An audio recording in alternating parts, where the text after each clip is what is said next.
Perkenalkan semuanya, nama aku Elisa Hairani, akrab dipanggil Kak Elisa atau Kak El. Nah, di sini aku bakal membersamai kalian di dalam belajar TKA yang akan terlaksana di November ya? Di akhir atau di awal? Awal, oke baik. Nah, aku akan bersamai kalian mungkin selama 2 bulannya sampai November ya? September, Oktober, November. Nah, mungkin kalian akan bertemu aku di hari Rabu atau Jumat gitu. Nanti kalau misalkan ketemu boleh disama aja Kak El atau Kak Elisa. Aku gak pernah dipanggil Kak El sih, Kak El. Nah, aku lulusan Universitas Indraprasta PGRI jurusan Pendidikan Bahasa dan Sastra Indonesia. Jadi TKA yang akan aku bawa adalah materi wajib yaitu bahasa Indonesia. Nah, untuk TKA sendiri kan memiliki perbedaan dengan UTBK ya. Secara isi soal itu TKA itu berbeda dengan UTBK. Kalau TKA dia itu soalnya itu menyinggung mata pelajaran, isi mata pelajaran kalian seperti dari kelas 10 apa? Ada pidato. Kemudian ada teks argumentatif, benar? Ada LHO. Ada puisi, ada cerpen, ada apa lagi? Ada teks deskripsi. Ada teks prosedur, masih ada teks prosedur di kelas 11, kelas 12? Enggak ada ya? Teks esai, biografi. Ya kan? Nah, di dalam TKA kemungkinan akan acak nanti materinya. Bisa aja ada materi yang nggak masuk, bisa juga materi yang nggak kalian sangka-sangka ternyata banyak soalnya seperti itu. Nah, sebelum kita mulai masuk ke dalam pembahasan soal, kalian udah itu kan ya udah ngerjain TKA kan ya? Yang disuruh sama kalian yang dikirim soalnya sebelum hari ini ada nggak? Ada nggak? Ayo. Apa? Belum. Oke, kalau misalkan belum nanti aku kirim ke ketua kelas ya. Oke, baik. Tapi sebelumnya boleh kita mengerjakan pretest terlebih dahulu. Aku boleh minta ketua kelas buat maju. Nanti aku kirim soal pretestnya.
Oke, udah aku kirim ke Fahri untuk G-From pretestnya. Boleh kalian kerjakan terlebih dahulu, baru nanti kita masuk ke materinya.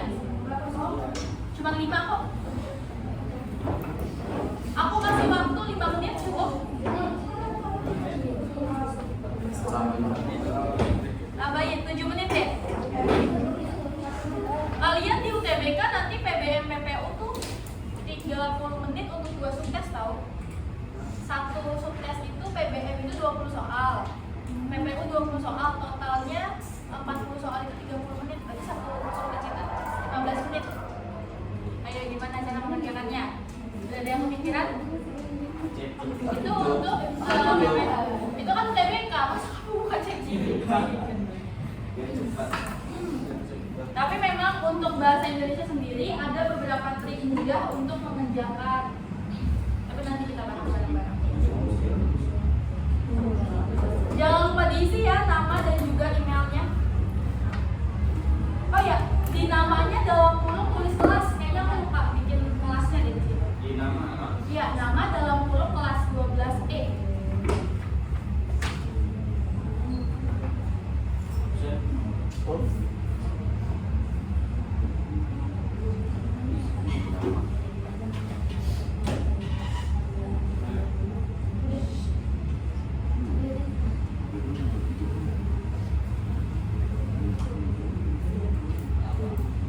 Yang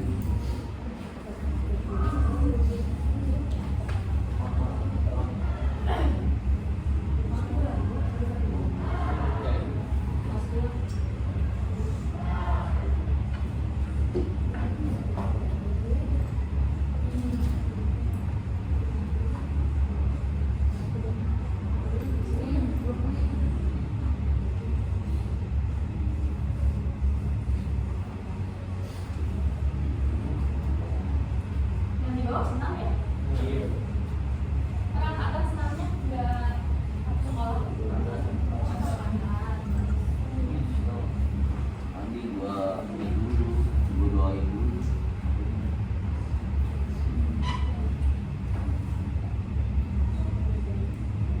Kalian takut senam? Oh, nggak ada. Tadi udah fokus ya? Iya. Untuk belajar doang.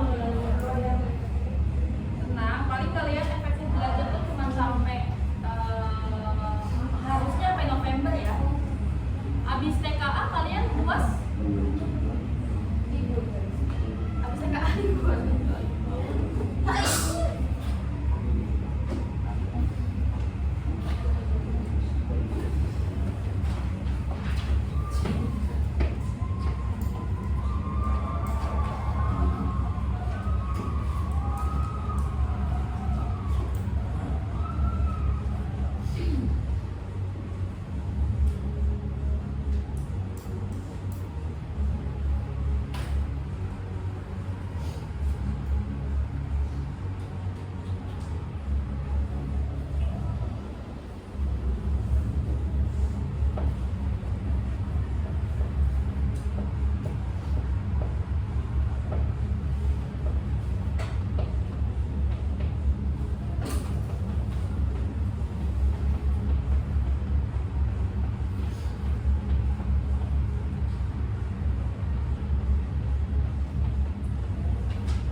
geografi atau mungkin ada tes LHO. Nah, itu yang kita pelajari. Jadi kita pelajari berdasarkan soalnya itu meminta materi apa. Sama seperti kalau kalian belajar UTBK. Jadi yang dibiasakan adalah menjawab soal. Gitu. Nah, oke. Sebelumnya aku punya beberapa peraturan. Jadi kalau misalkan kalian ketemu aku, udah ketanam di kepala kalian bahwa aku punya TNC untuk kelas yang aku mau ajar. Pertama, selama aku berbicara, aku mohon sekali kalian untuk tidak berbicara. Kenapa? Karena di sini kalian ada 36 siswa, benar? Ada 36 yang dimana mungkin 80% itu benar-benar mau belajar dan 20%-nya cuman udah gitu. Aku harap yang 20% itu tidak mengganggu yang benar-benar mau belajar. Jadi kita sama-sama menghargai. Nanti waktu aku kasih soal ke kalian kerjain, itu baru kalian mungkin boleh berbicara, boleh sedikit diskusi, tapi jangan sampai mengganggu gitu. Jadi kita saling menghargai, kalian menghargai aku akan menghargai kalian. Kalau misalkan mau tanya langsung aja angkat tangan. Kak, maaf interupsi mau tanya. Gak apa-apa. Oke? Kita biasain pakai interupsi kalau misalkan kalian mau bertanya.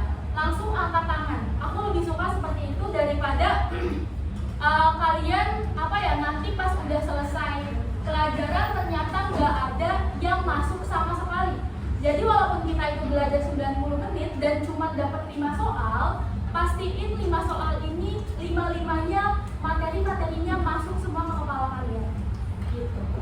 Kita dahulukan kualitas daripada kuantitas. Oke, baik. Gimana? Bisa diterima nggak pertanyaan aku? Kalau misalkan aku punya 3 kali kesempatan, aku berbicara, kalian masih ngomong juga, aku diam. Tapi kalau 3 kali seperti itu, aku akan duduk dan aku tidak akan menjelaskan lagi. Gimana? Setuju? Kita deal ya? Oke, baik. Oke. Di kelas 12 ini kalian banyak belajar materi apa di bahasa Indonesia? Fakta, opini, teks, biografi nggak kelas 12 tuh? Teks biografi, oke, baik. Kita mulai dulu dari materi kelas 12. Ada apa tadi? Fakta, opini, oke, baik. Kita mau mulai dari teks biografi dulu. Sebelumnya, teks biografi ini apa? Ada yang tahu? Teks biografi adalah, yang tahu kan siapa yang mau jawab? Ini lumayan keluar banyak loh di di soal. Teks yang menjelaskan latar belakang. Teks yang menjelaskan latar belakang siapa? Seseorang. Nah, biasanya seseorang itu adalah tokoh atau orang yang mungkin tersohor, orang yang punya nama gitu. Atau sebenarnya bisa juga sih kalian itu mendeskripsikan atau memberikan biografi terhadap diri kalian sendiri gitu. Oke, baik. Tadi apa biografi itu? Teks yang menjelaskan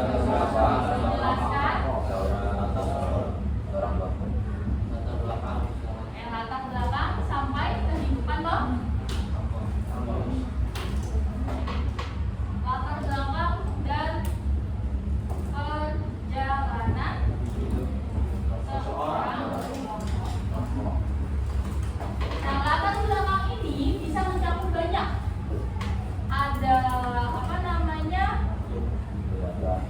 Ada pendidikan. Ada apa lagi? Apa? Ada biodata. Bisa juga lingkungan sosial. Nah, dari tes biografi ini nantinya kalian akan menemukan satu hal yang dapat diteladani.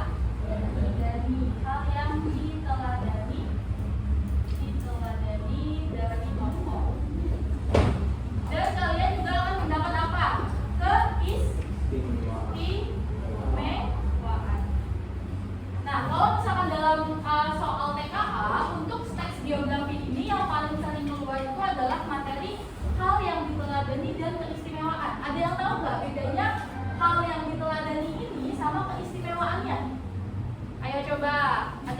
bedain? Terdengar seperti mirip, tapi ternyata definisinya berbeda. Ada nggak yang yang bisa menjelaskan gitu secara singkat atau dengan bahasa kalian sendiri? Ayo, siapa yang berani? Masih pagi nih, berarti masih fresh otaknya. Ayo, yang belakang mau coba? Mau coba? Mau? Yang belakang mau coba? Yang depan kalau gitu? Langsung nengok-nengok apa ya? Kamu mau coba? Kamu mau coba? Oke, baik. Oke. Kalau hal yang diteladani berarti hal-hal baik yang bisa kita ikutin. Terus kalau keistimewaan berarti hal-hal unik dari si hal-hal unik. Oke, baik. Dari Jadi si tokoh tersebut. oke, tepuk tangan dong. Oke, bagus sekali, benar ya. Hal yang diteladani adalah hal yang dapat kita ikuti atau yang dapat kita pelajari dari si tokoh. Tapi kalau keistimewaan ini mencakup prestasi, hal-hal unik, hal-hal yang membuat tokoh itu merasa bangga, seperti itu. Contoh misalkan hal yang dapat diteladani itu adalah Jenderal Sudirman adalah orang yang sangat tekun. Nah, tekun itu kan dapat kita teladani ya. Nah, keistimewaannya adalah Jenderal Sudirman itu berpangkat bintang 5 gitu. Nah, itu adalah keistimewaan gitu. Jadi, yang dapat diteladani itu adalah yang dapat kita petik. Yang keistimewaan ini adalah hal yang paling istimewa atau prestasi si tokoh gitu. Oke. Gimana teks biografi ini? Clear juga? Kalian udah masuk ke teks esai belum? Tapi kayaknya esai jarang sih di PKA. Belum ya? Oke, baik. Kalau gitu kita langsung tadi apa? Opini dan fakta. Oke, baik. Sebenarnya kalau opini dan fakta ini gak cuma ada di dalam satu teks aja. Hampir semua teks itu ada opini dan fakta. Apalagi kalau kalian bertemu dengan teks deskripsi, teks informatif, teks argumentasi, itu pasti ada opini dan fakta. Lagi, siapa yang dapat menjelaskan dengan bahasanya sendiri? Menurut kalian apa itu opini dan apa itu fakta? Oke, baik. Siapa yang mau coba? Ayo, nggak apa-apa kalaupun salah, nggak apa-apa. Oke, baik. Itu pendapat seseorang, fakta itu yang sudah diteliti atau yang benar-benar diteliti. Betul ya, opini adalah sesuatu yang bersifat subjektif atau masih pendapat. Suatu gagasan yang bersifat masih subjektif. Apa itu subjektif? Memihak atau pandangan seseorang. Jadi kalau subjektif itu misalnya nih, kita kan kemarin lagi gencar banget ya terkait isu demo gitu kan ya, isu pemerintah kan ya. Nah, opini itu adalah pandangan dari aku aja gitu loh. Pandangan aku terhadap kejadian kemarin, tidak menyangkut pautan pandangan siapapun. Tapi kalau fakta, aku melihat berdasarkan hal yang sudah terjadi, baru aku bertanggapan. Kalau fakta apa? Suatu gagasan yang sudah terbukti.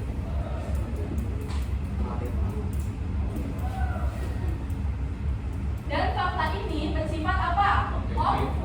Objektif. Nah, kemudian dari fakta ini bisa lahir sesuatu. Ada yang tahu? Kita udah meneliti nih, udah dapat faktanya, udah dapat datanya, udah punya responden, udah ada hasilnya. Dari fakta akan lahir sebuah asumsi. Asumsi itu apa? Asumsi adalah praduga atau pendapat yang lahir setelah fakta itu sudah terbukti. Contoh, misalkan BMKG itu mengeluarkan statement bahwa nanti sore kemungkinan akan terjadi badai besar. BMKG dapat memprediksi atau menduga badai tersebut karena apa? Sebelumnya sudah melihat bahwa mungkin kayak ada awan itu tuh atau hujan itu tuh bakal kencang ke Jakarta gitu. Kayak gitu, itu adalah asumsi. Jadi keluar setelah ada fakta yang memang sudah terbukti.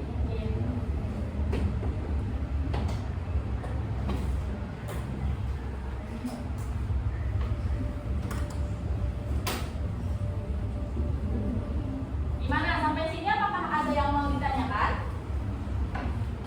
Jadi kalau opini ini dia itu nggak bergerak dari sebuah fakta ya. Opini itu pure dari suatu hal yang mungkin juga bisa belum valid. Contoh, misalnya teman kalian curhat, kalian bisa kasih opini. Bedanya kalau asumsi itu sesuatu yang kita duga-duga atau bisa kita kasih pendapat setelah memang sudah ada faktanya. Jadi kita berbicara sesuai dengan fakta yang ada di lapangan. Jadi bisa aja asumsi ini valid seperti itu. Jadi praduga yang bisa saja valid. Tapi kalau opini bisa juga bisa juga tidak kita buktikan gitu. Oke, gimana? Sampai sini udah 2 nih yang kita pelajari. Teks biografi, opini, fakta, dan asumsi. Sampai sini teman-teman ada yang mau ditanyakan? Atau sudah ke-input semua ke otak kalian terkait teks biografi, opini, dan asumsi? Pokoknya ingat aja, opini itu subjektif, memihak. Bisa lahir dari pendapat juga. Nah, kalau fakta itu objektif, bersifat data, atau dia itu ada penelitiannya, atau sudah terjadi gitu. Nah, kalau asumsi lahir dari fakta, dia bersifat praduga, tapi bukan opini gitu. Gimana sampai sini? Apakah kalian ada yang masih bingung? Kak, kayaknya aku di sini masih bingung deh Kak. Gak apa-apa, tanya aja langsung. Kalian mau nanya? Ayo, gimana? Oh, boleh, silakan. Itu praduga apa? Apa? Praduga itu tuh kayak menduga-duga. Kalau apa ya, efektif katanya itu adalah praduga gitu. Sama kayak menduga-duga tuh kayak apa ya? Kita itu yakin gak yakin gitu loh. Prediksi benar, praduga adalah prediksi, menduga-duga juga sama. Cuma kalau dalam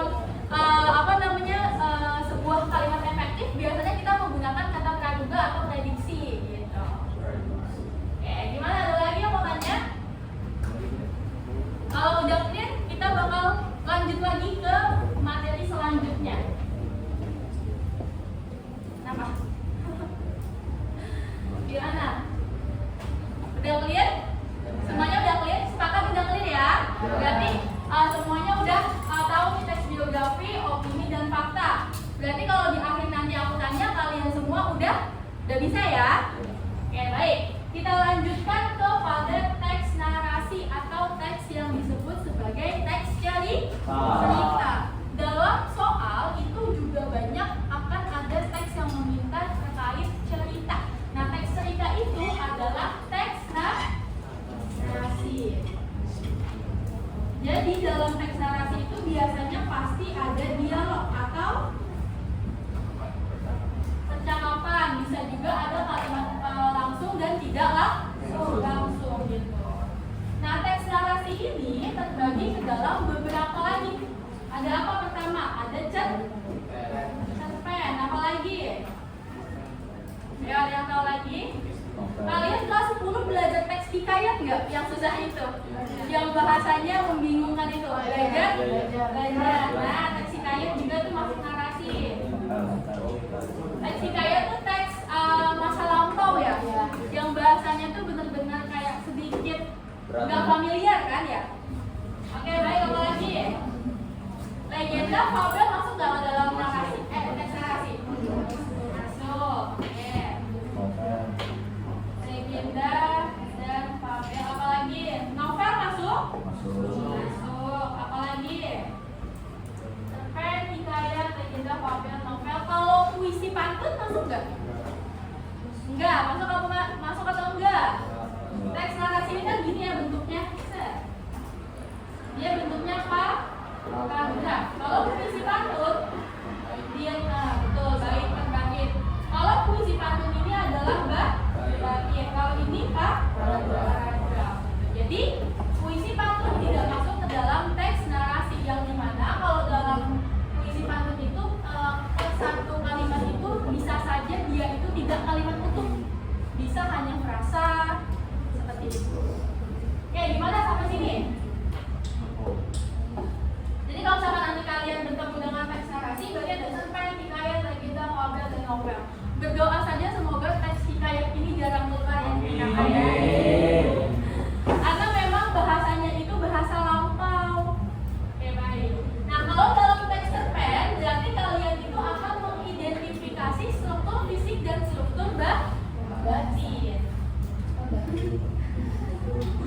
Struktur fisik itu ada apa aja? Pertama, ada teks, tema, dan judul. Nah, tema dan judul ini apa perbedaannya? Beda ya tema dan judul? Yang tahu? Apa? Tema satu hal yang dibahas. Kalau judul? Judul dari siapa ini tuh?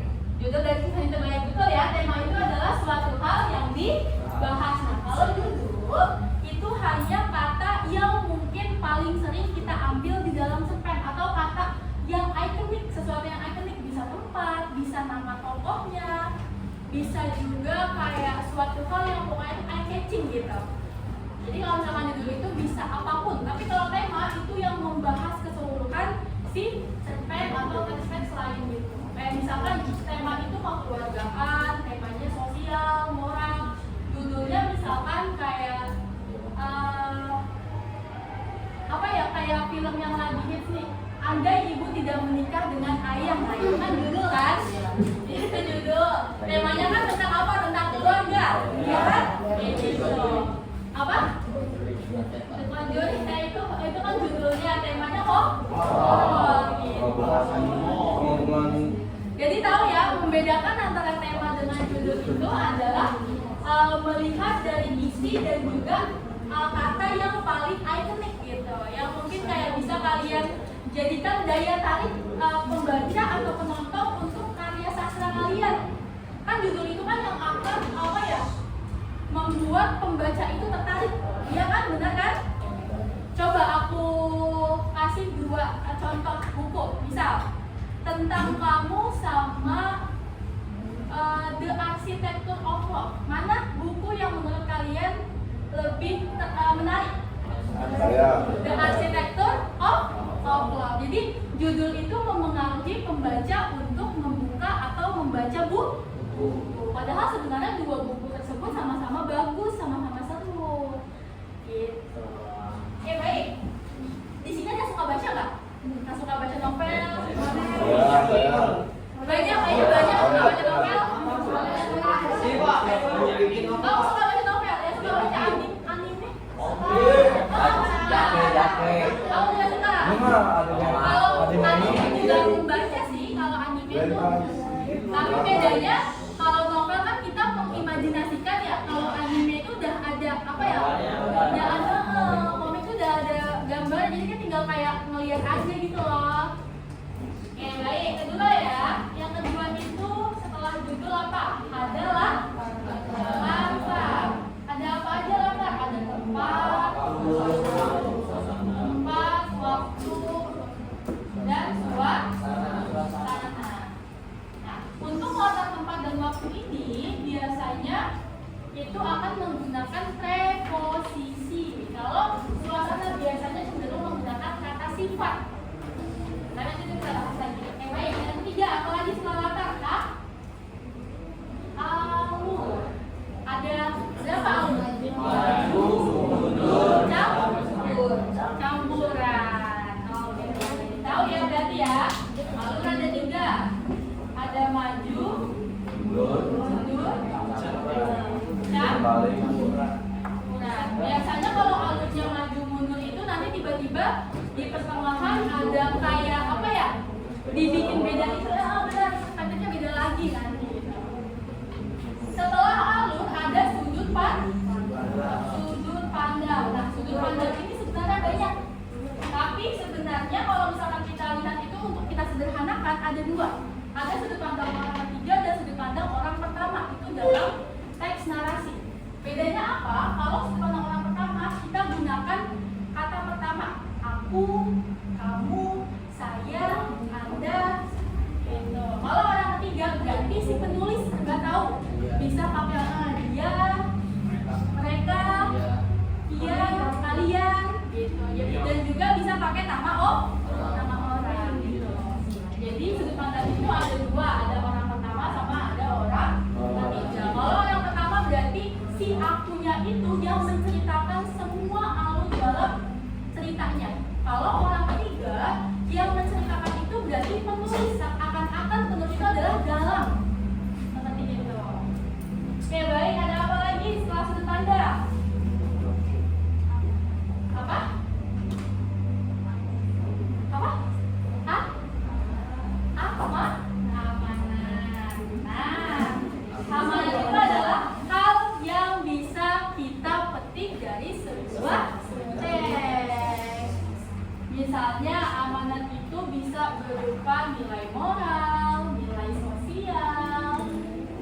agama, keestetikan, seperti itu. Jadi amalan itu adalah yang kita teladani seperti ini, teks biografi gitu.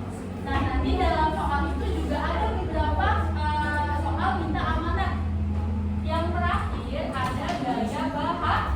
Nah, gaya bahasa ini berteman atau berhubungan dengan majas, hiperbola, personifikasi, metafora, simile, satir, apalagi sarkasme, apalagi ironi, seperti itu. Nanti tinggal kalian baca kembali ya untuk majas. Nah, kalau majas ini akan banyak sekali, bisa buat pantun, bisa buat puisi, dan juga untuk karya sastra narasi. Nah, kemudian ada struktur fisik dan struktur batin. Nah, kalau batin ini bisa kita lihat pertama dari latar belakang. Latar belakang siapa? Latar belakang penulis. Wah, hebatnya ada yang udah kata. Latar belakang penulis. Latar belakang penulis itu pertama bisa kita lihat dari pendidikan. Jadi, misalnya nih kalian membaca sebuah buku. Bukunya adalah karya sastra. Bagaimana diksi yang digunakan, gaya bahasa yang digunakan, dan juga alur yang digunakan dalam sebuah teks atau narasi itu tergantung gimana latar belakang dari si penulis.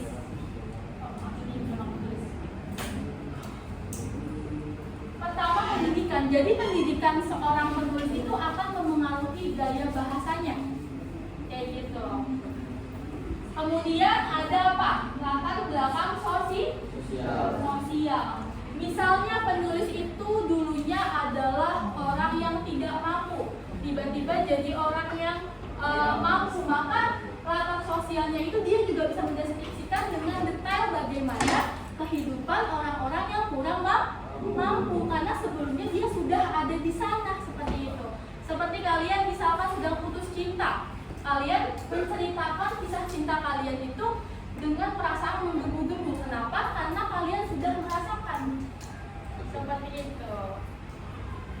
Apalagi ya, latar pendidikan, sosial, agama, dan budaya, apalagi moral.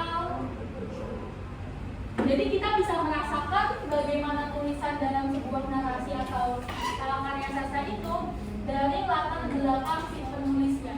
Kalau misalkan tulisannya itu kelihatan sangat sangat edukatif, berarti penulisnya adalah seseorang yang mungkin sudah profesor, penelitian, sudah melakukan penelitian, cuma dia mau memberikan informasi dengan menggunakan karya sastra.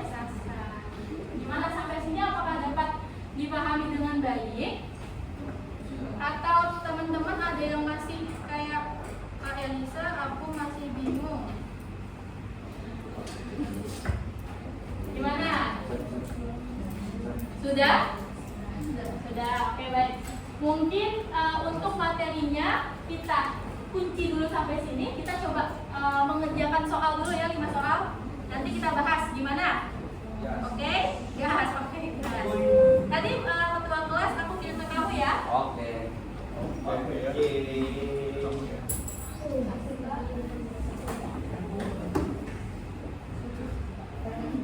Bang itu mau udah.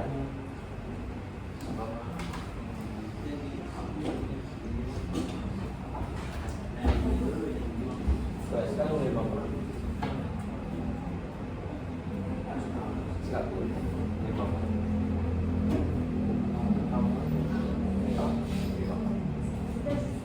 Kita dikirim dulu tanpa apa? Ada video.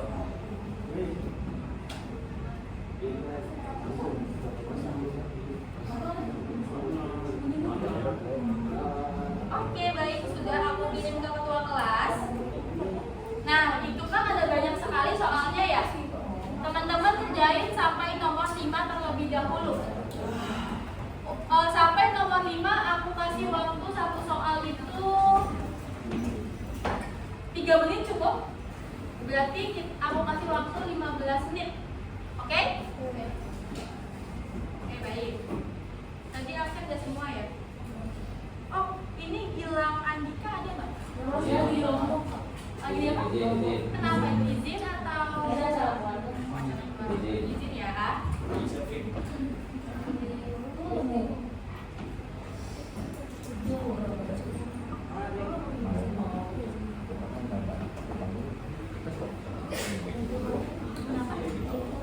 Boleh kalian kerjakan langsung di handphone, boleh dikeras. Kalau di handphone, kalau yang bisa dicoret-coret handphonenya nggak apa-apa, yang bisa digambar-gambar gitu. Bisa nggak handphone kamu? Yes, yes. Di buku itu nggak apa-apa sih, Bisa. di buku tulis nggak apa-apa. Nanti ditulis aja ya ketemuan berapa, soalnya apa gitu. Di sebenarnya di langsung handphonenya nggak apa-apa sih, yang penting pas kita bahas nanti kalian udah punya jawaban nih. Kalau bisa, kalau nggak bisa nggak apa-apa, di buku tulis aja. Jadi yang nggak bisa, handphone yang nggak bisa dicoret-coret bisa di buku tulis. Tapi yang handphone dicoret-coret bisa langsung di situnya. Untuk memudahkan kalian kalau nanti membaca lagi, jadi udah ada jawabannya.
Kohesivitas, oke bagus pertanyaannya.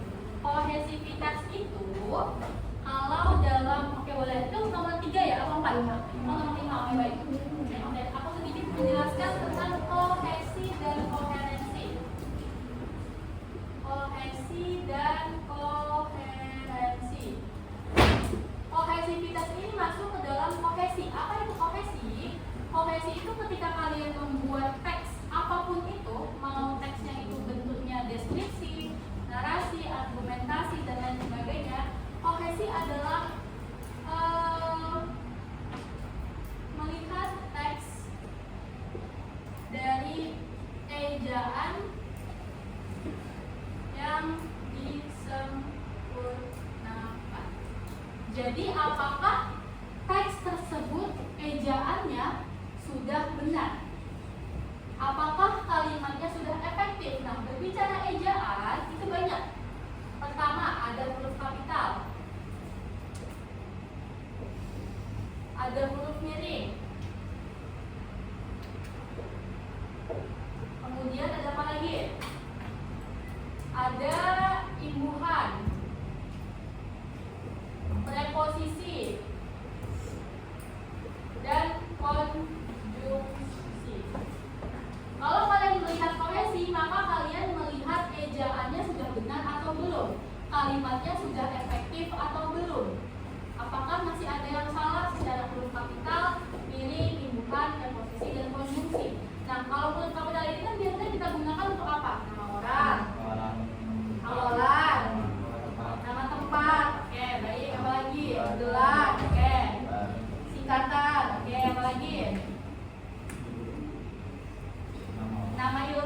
Cepat, nama ilmiah, nama buku. Apa? Nama apa? Nama udah, nama pelajaran. Gitu. Itu penggunaan huruf kapital. Huruf miring biasanya kalau misalkan ada kesalahan dalam bahasa asing. Jadi kalau misalkan bahasa asing itu dimiringkan. Itu bahasa asing, bahasa daerah akan dimiringkan dia kalimatnya atau katanya. Imbuhan, penyisipan penyisipan kata. Jadi maksudnya imbuhan adalah penyisipan kata. Jadi masuknya kata-kata yang tidak dapat berdiri sendiri ke kata dasar. Apa aja? Kata yang tidak berdiri ada me, ada ber, ada apa lagi? Ada pe, ada ka, oke, ada kan, ada apa lagi? Di sudah ada a, ada i-nya itu kata rujukan. Udah, me, ber, pe, di, katan, ite. Jadi biasanya penyisipan kata ini kalau tidak di depan dia ada di belakang, dan mereka ini akan diikuti oleh huruf atau kata dasar. Akan diikuti oleh kata dasar yang mencakup apa aja kata dasar ini? Kata kerja dan kata sifat. Kalau kata kerja maka otomatis akan menjadi kata kerja material atau kata kerja yang dia itu akan menunjukkan suatu tindakan. Tapi kalau kata kerja sifat adalah kata kerja mental yang tidak menunjukkan tindakan, seperti mencintai, mengasihi, dikasihani, diindahkan. Gitu. Jadi dia itu hanya dapat dirasakan. Nah, kemudian ada preposisi. Nah, preposisi ini adalah kata depan. Preposisi adalah kata depan. Ada 4. Ada di, ke, dari, dan pada. Nah, preposisi itu tidak diikuti oleh kata kerja dan kata sifat, tapi diikuti oleh keterangan tempat dan keterangan waktu. Tuh di mana diikuti oleh ke tempat dan ke waktu. Kalau penulisan penyisipan kata ini akan digabung, dia akan menjadi satu suku kata. Tapi kalau kata depan dia akan menjadi 2 suku kata atau dipisah. Nah, di dalam preposisi ini ada di dalam imbuhan ada di juga nih. Bedanya apa? Kalau imbuhan di ini diikuti oleh kata kerja dan kata sifat, tapi kalau preposisi akan diikuti oleh keterangan tempat atau keterangan waktu. Contoh, di Jakarta, di sore hari, di pagi hari, di mana, di atas, di bawah, di samping, seperti itu, di gua, di sekolah, gitu. Nah, kalau konjungsi adalah kata hubung atau kata sambung, gitu. Ada 2 konjungsi antar kalimat dan konjungsi intra kalimat. Kalau konjungsi antar kalimat, kalian akan melihat konjungsi itu di depan kalimat. Biasanya diikuti koma. Kalau intra kalimat akan dilihat di tengah-tengah kalimat. Contohnya, Kak Elisa sedang menjelaskan, sedangkan Bu Nini sedang memfoto, gitu. Jadi kata sedangkan itu adalah konjungsi indra kalimat. Gitu. Kalau konjungsi antar kata itu kayak dan, atau, jadi dia memisahkan unsur, jenis, bentuk, contoh seperti itu. Itu ya. Nah, kemudian koherensi. Nah, kalau koherensi ini dia itu adalah kesinambungan makna. Pertama, kesinambungan makna ini dalam kalimat per kalimat atau pada itu dilihat dari ada kata rujukan. Itu ini tersebut berarti kedua kalimatnya, kedua paragrafnya saling berhubungan. Kedua, gagasannya satu. Misal kalian bikin 3 paragraf. Gagasan pertama paragraf pertama adalah tentang profesi dokter. Gagasan kedua paragraf kedua adalah tentang keadaan dokter di Indonesia gitu. Mungkin dari gaji, aspek kenyamanan dan lain sebagainya. Gagasan ketiga, paragraf ketiga itu membahas tentang solusinya apa, kayak gitu. Jadi setiap paragraf itu punya gagasan yang sama. Dan satu teks itu semuanya sama-sama membahas terkait dokter. Itu yang ketiga baru ada konjungsi. Jadi konjungsi ini fungsinya juga sebagai kata sambung atau kata hubung antar paragraf. Jadi dia itu menyambungkan antar gagasan nantinya. Gitu. Gimana? Udah jelas terkait kohesi? Jelas. Udah selesai? Belum. Oke, baik. Aku kasih waktu berapa menit? Sampai 7.37. 2 menit lagi. 5 soal aja. 5 aja. Kita bahas 5 dulu. Kalau langsung 10 pasti oke lah 5-nya kita semangat, tiba-tiba 5 lagi udah down, ya kan? Karena kalau langsung terjadi banyak tuh pasti udah capek sendiri buat mendengarkan. Jadi kita kerjain 5 dulu aja.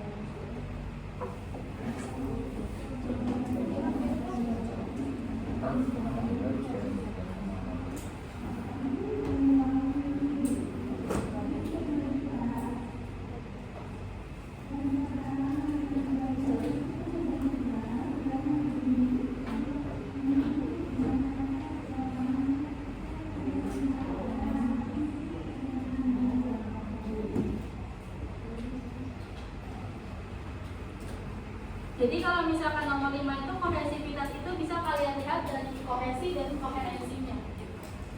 Kalau dia nggak ada kesalahan dalam kata atau tidak ada kalimat yang tidak efektif, berarti bisa dilihat dari koherensinya. Itu bagaimana? Sudah? Sudah? Kalau sudah kita bahas ya. Oke, semuanya siap? Siap, baik, kita semuanya dibuka kembali soalnya. Lihat nomor 1. Di sini aku nggak akan nyuruh kalian buat membaca ulang teksnya. Karena gini, dalam mengerjakan soal bahasa Indonesia, kalian semua itu kan udah dibikin panik atau jipen duluan sama teksnya yang banyak ya. Ya kan, udah kayak aduh males banget kerjainnya Kak, banyak banget teksnya. Sebenarnya caranya cukup mudah untuk mengelabui teks. Baca dulu soalnya. Karena biasanya gini, teksnya dibikin 10 paragraf nih. Biasanya di literasi bahasa Indonesia nih, dibikin 10 paragraf. Tiba-tiba soalnya itu hanya meminta kalimat inti dari kalimat pertama, yang berarti 10 paragraf itu nggak perlu dibaca kan? Kalian cukup baca kalimat pertama. Kalimat pertama yang berarti cuma 1 kalimat, nggak sampai 1 menit bahkan bacanya. Benar? Benar. Jadi kalau misalkan ada soal bahasa Indonesia, jangan dibaca dulu soalnya. Langsung scroll lihat, jangan dibaca teksnya. Langsung scroll lihat soalnya gitu. Oke, kita lihat. Nomor 1 ini soalnya minta apa dia? Keteladanan. Oke, baik. Nanti kita bahas ya hal yang dapat diteladani apa nih? Yang dapat kita teladani dari teks ini, dia itu berbicara tentang Insinyur Soekarno ya? Ya, oke, baik. Apa yang dapat kita teladani dari Pak Soekarno di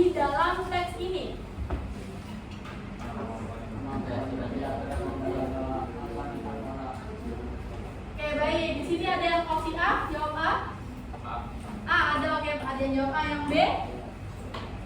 Tidak ada. Oke, berarti kita itu. Yang C ada? Oke, banyak sekali yang jawab C. Oke, baik. Yang D? Keterampilan. Oke, baik. Kalau yang E penggunaan. Kalau yang E itu bukan ya, bukan keteladanan, bukan juga keistimewaan. Oke, baik. Kita lihat dulu dari opsi yang A. Tadi ada yang jawab kemampuan berpidato dengan gaya bahasa metafora. Kemampuan berpidato ini masuk kepada keistimewaan atau ciri khas, atau dia itu hal yang dapat kita teladani.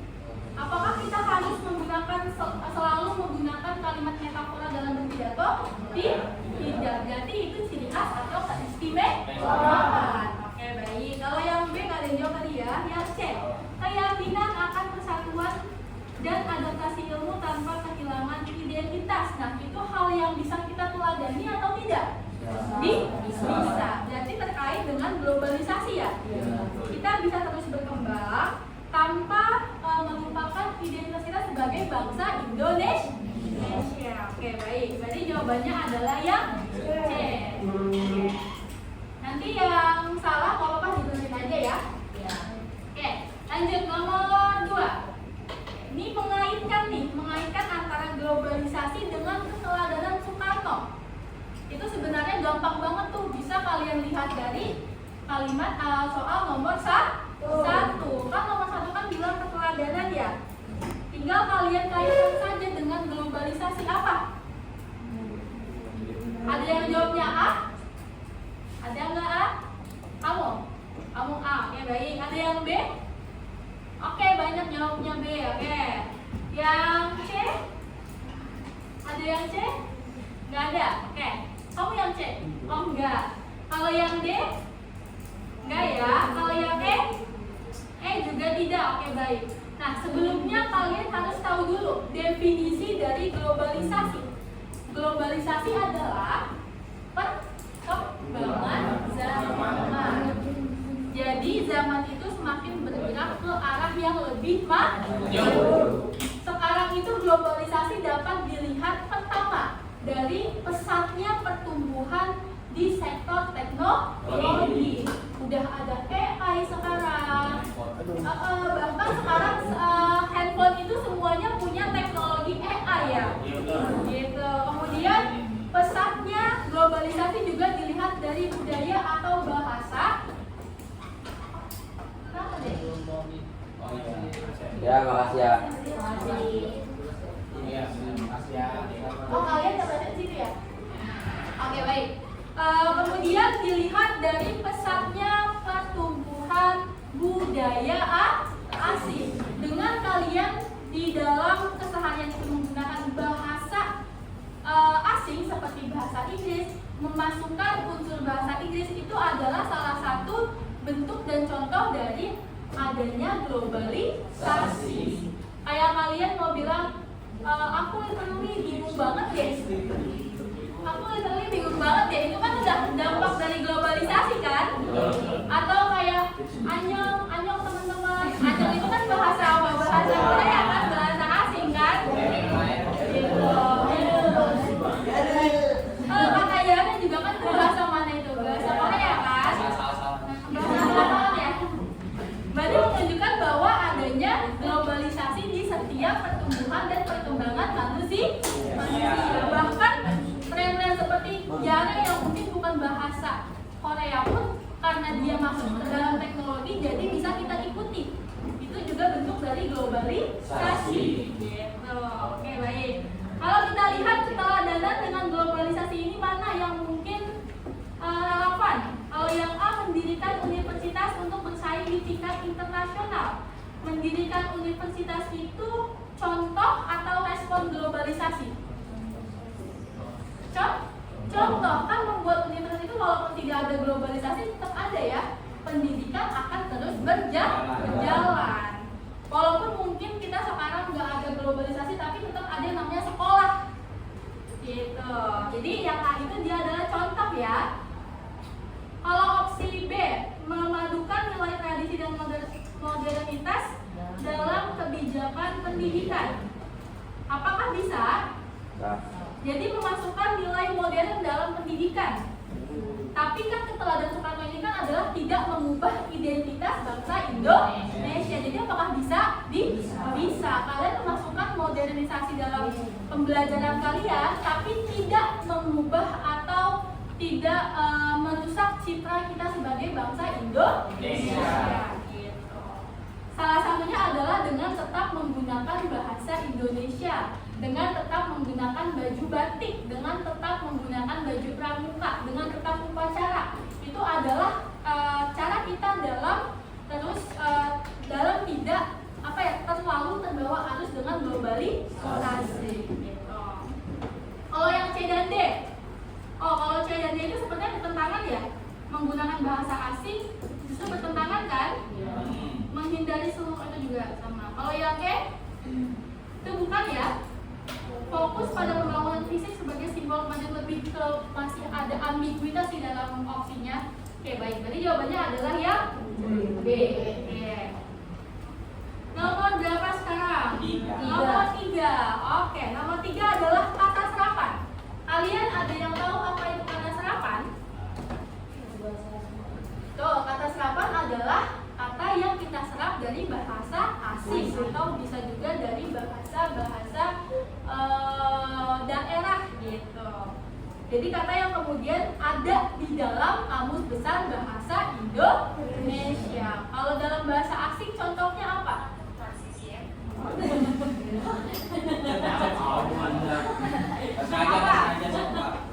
Apa contohnya kalau dalam bahasa asing? Kata yang kita serap.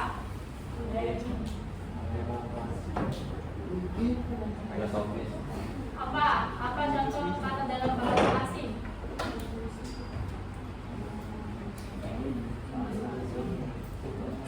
Transaction dan jadi transaksi bisa nggak? Bisa. Itu diserap ya. Apalagi? Tapi juga ada beberapa kata serapan kata bahasa asing yang tidak diserap tapi langsung menjadi bahasa kita seperti komputer. Cuma diganti doang penulisannya. Komunitas. Internet juga seperti itu. Jadi ada yang memang kita gunakan dan ada yang diserap seperti itu. Itu ya. Nah, nomor 3 ini apa kalian jawabannya? Penulisan kata serapan 1, 2, 5, 7, dan 9. Oke. Untuk soal seperti ini, jika opsinya itu udah ada kalimat berapa aja, fokus kepada kalimat yang disebutkan di dalam opsi. Jadi nggak perlu baca lagi tuh keseluruhannya gitu. Fokus aja kalimat yang disebutkan di opsinya ini. Kalimat 1, 2, 5, 7, dan 9. Kalian fokus di 5 kalimat tersebut. Oke, kita lihat dari kalimat 1, ada nggak dia kata serapan? Ada atau tidak? Tidak ya, semuanya sudah sesuai dengan kaidah kebahasaan dan tidak diserap ya. Oke, konsisten juga dia tidak diserap.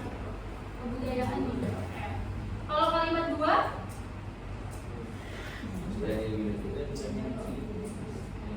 di sini dia bilang penulisan kata serapan yang tidak tepat ya. Berarti secara penulisannya tidak tepat. Kalau gitu berarti kalian itu tinggal melihat ini. Kalian screening kalimatnya mana yang penulisan tidak sesuai dengan di KBBI. Contoh misal modern. Modern itu MODERN atau MODERN. RN ya, bukan RNN kayak gitu. Jadi secara penulisan struktur hurufnya itu benar. Mana? Kalau opsi A itu dia benar semua ya, sesuai dengan KBBI berarti bukan. Kalau opsi B kalimat 2 juga tidak ya. Aktif pengembangan oke.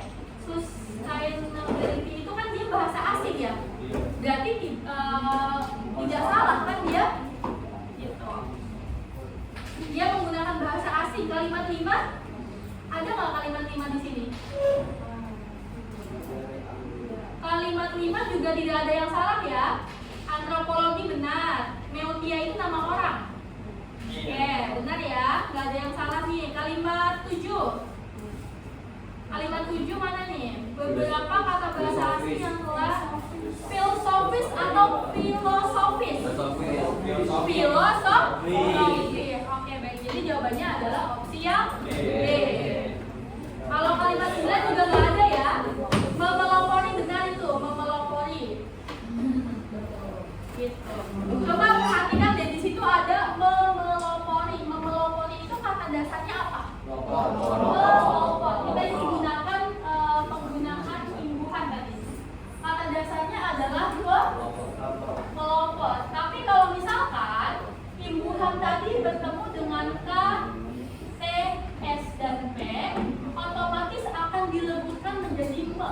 Contoh, pelopor ketika diikuti oleh me bukan mempelopori tapi memelopori. Terus habis itu kasih, misalkan pakai kali, kata dasarnya adalah kasih, mengkasihi atau mengasihi, mengasihi gitu. Jadi akan dilebutkan dia kalau depan katanya itu adalah K, T, S, dan P. Gimana sampai nomor 3 clear semuanya teman-teman? Clear ya? Oke. Nomor 4 kalimat opini. Nah, kita bahas juga tadi nih kalimat opini. Masih fresh. Oke, apa? Kalimat 1 bisa sebagai kalimat opini. Bisa. Oke, transisi energi fosil. Bisa. Oke, bisa ya, karena di situ ada kata seharusnya. Yang dimana kata seharusnya itu belum tentu bisa dibuktikan. Oke. Kemudian kalau yang lain itu kalimat 1 dan kalimat 6. Kalimat 6 itu bisa nggak? Ada kata apa itu? Meski demikian. Oh iya, juga bisa itu. Dan juga kata menganggap. Menganggap juga kan bentuk dari opini ya, pendapat ya. Kan kalau menganggap itu berarti cuma kita doang kan yang merasa gitu, orang lain belum tentu. Gitu.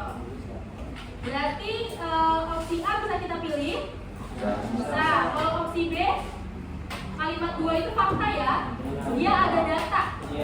Nah, kalimat 3 juga ada datanya dia. Oke. Yang C juga dia salah karena kalimat 3-nya ada data. Kalau yang D kalimat 5, oke. Kalimat 5 juga dia ada data. Kalimat 6 juga ada ya. Kalimat 6 tadi nggak ada. Oke, baik. Tapi salahnya yang D itu adalah kalimat 5-nya. Dia ada data. Oke, kalimat yang E juga salah itu. Jadi jawabannya adalah yang A.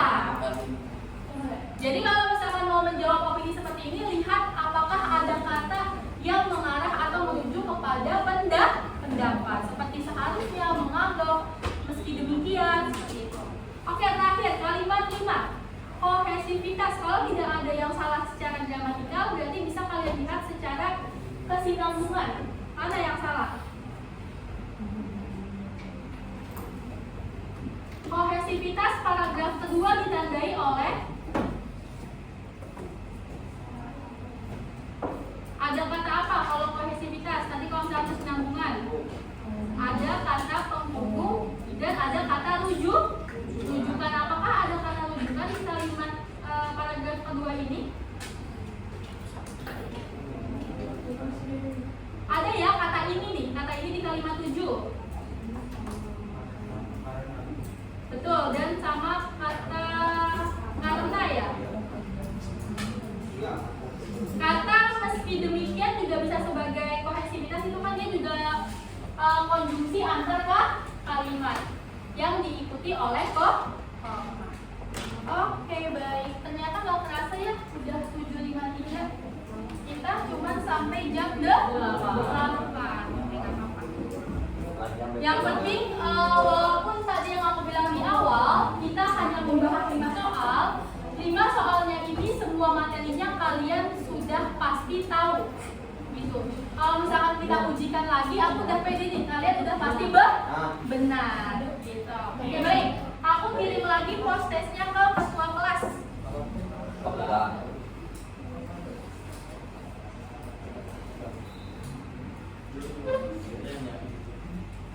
Ini dong siapa?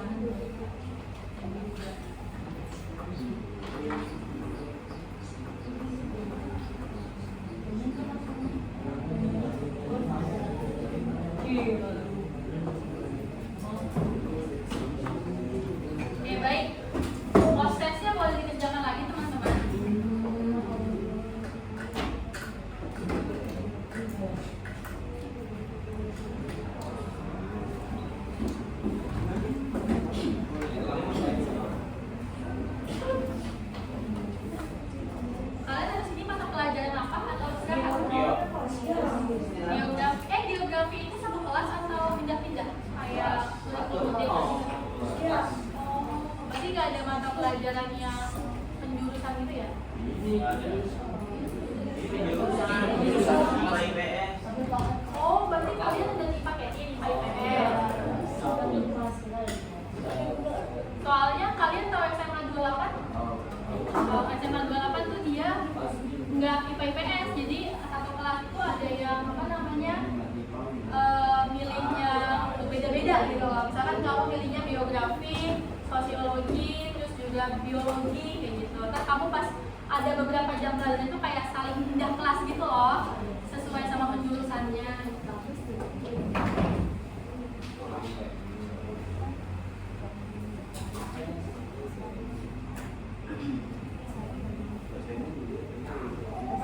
Kalian berdoa ya, semoga UTBK tahun depan kalian gak akan ketemu saintek di dalam soalnya.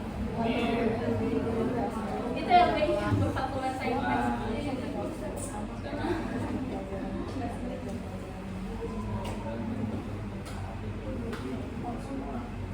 Oke, sudah? Belum.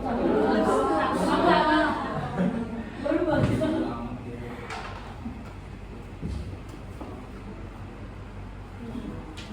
Aku tuh mau melatih kalian juga untuk cepat menjawab. Jadi nanti pas TKA dan UTBK kalian terbiasa untuk tetap gitu.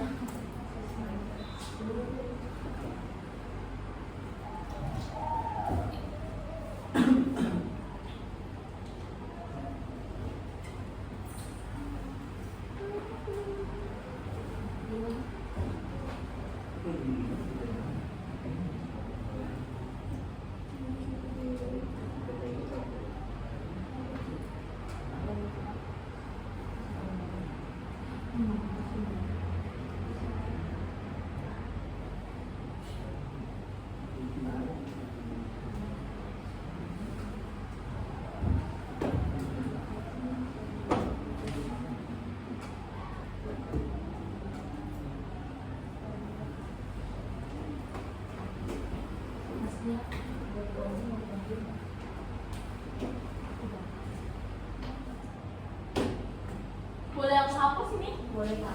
Iya, aku tanya Pak. Mau foto dulu, boleh? Nah, fotoin Mang.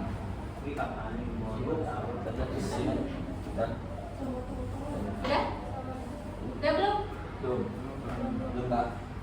Enggak, ini di foto dulu. Oh, di foto.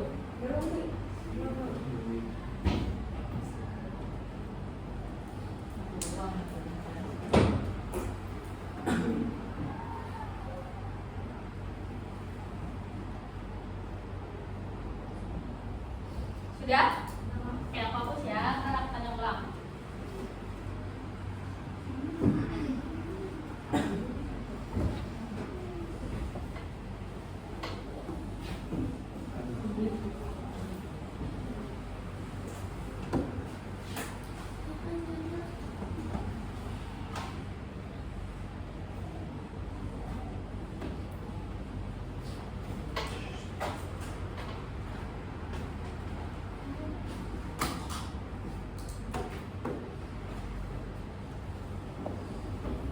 Bagaimana? Apakah sudah?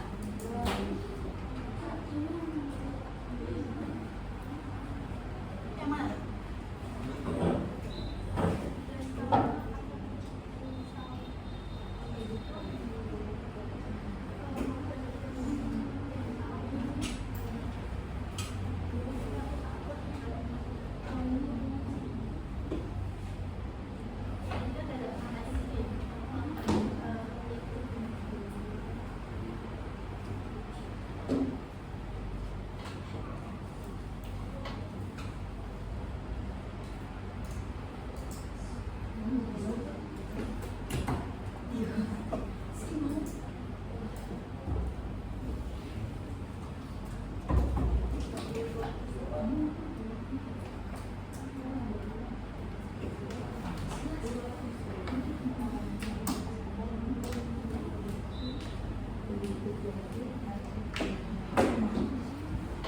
Sudah?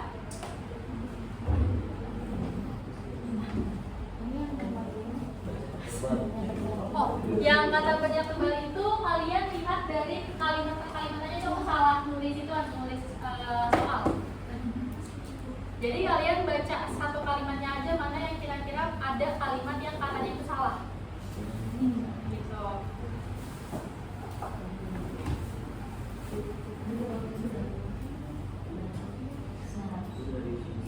Ini jurnal kemajuan kelas ini harus diisi nggak teman-teman? Apa?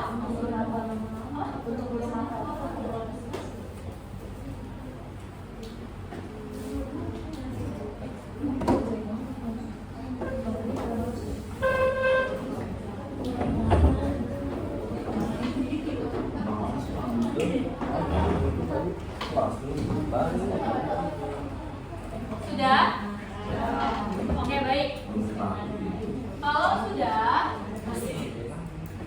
siapa yang belum?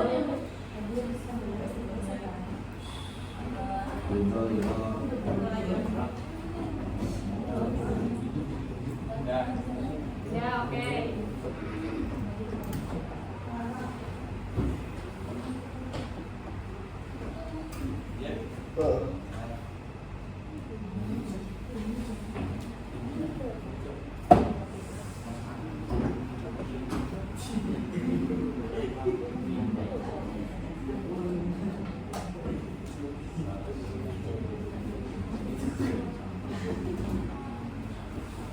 Oke, baik, jika sudah, coba diperhatikan lagi.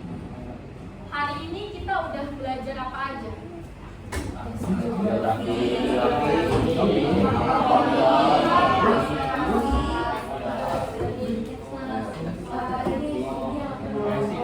Koherensi dan koherensi. Oke, baik. Teks biografi itu yang biasanya akan keluar apa?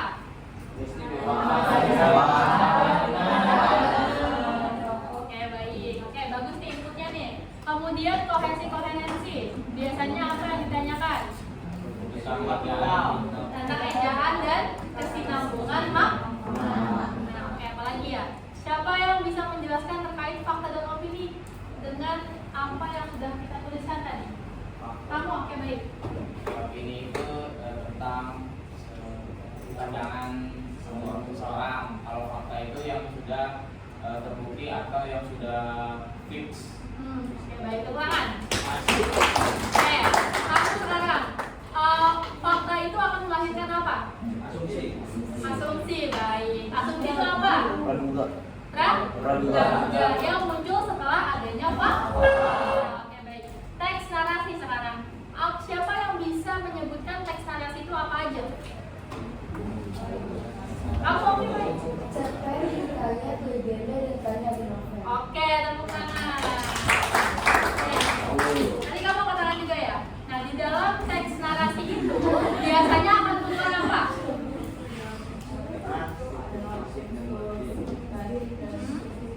Oke, unsur fisik ada yang masih ingat? Apa aja unsur fisik?